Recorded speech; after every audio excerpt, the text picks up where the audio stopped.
Hey, this is Monty with Centurion Arms. I want to take a second and sit down and talk about the MK18 rifle, basically kind of how it progressed.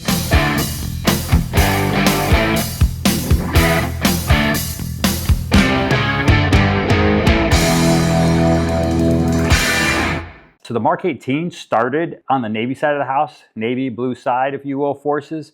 Kind of came about, I think, as a demand for fine space carbine, as I remember them calling it back in the day, for doing shipboarding, visit board search and seizures and ships. So obviously you're working in a lot of tight confined spaces. The smaller carbine you can have, the easier it is to kind of work and do your job. And it was going to be coupled with RRLP, which is reduced ricochet limited penetration ammunition. So basically the development group that they have for the Navy that works on projects like this and the weapon systems build about 30 of them in-house themselves out of standard 14.5 inch M4 barrels, cutting them back to about 10.5, reworking some of the gas system on them, and ran them for about a year working with the ammunition, kind of trying to get things dialed in and getting working. And upon them having some success, it was eventually turned over to Crane for the Navy weapons station down there. And they kind of turned into a program of record to go force-wide for the Navy, and I believe it's proliferated well beyond that as well. So that's when it became designated the MK18 rifle, and they kind of further fleshed it out, and it kind of went force-wide. That's where they kind of worked on some other stuff with the Bolt Group, where we had the Crane O-ring, if you will, kind of came about with all this program. And kind of what you have sitting here in front of us is kind of like the initial iteration. That's when kind of the SOP mod stock came about to be on the gun. Of course, back then we did have the standard aluminum magazines, not the PMags that are in it. We have the Knight's Armament rail. This is a drop-in rail on a standard rifle. It's not one of the free float ones.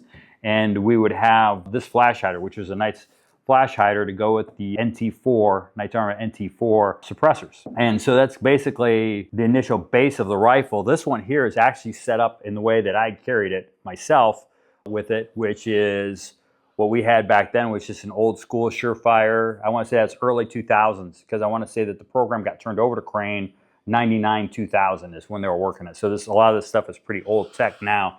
But basically I ended up with just a standard Surefire with old school 1-inch Weaver ring put on the side of the handguard, and the old PEC 2. So it's a Viz IR laser and IR illuminator, and just a standard old Aimpoint M2 on there. But other than that, it's pretty basic gun nowadays, but basically that's what we had at the time, and this is kind of set up the way that I used it. So since then, once again, they've further worked out, the reduced ricochet limited penetration ammo. And one of the things that's very common for us to use for enhanced lethality, since we are not the general force was not considered a CT or counterterrorism unit, you can't use expanding ammunition, but guys would see a lot better terminal benefit out of using the long range, the 77 grade long range ammunition, the Mark 262 that they use in the Mark 12 rifles, seem to have a lot better terminal performance and terminal effect on targets when put into the MK18, and obviously was Hague legal ammunition and approved for use for standard combat troops.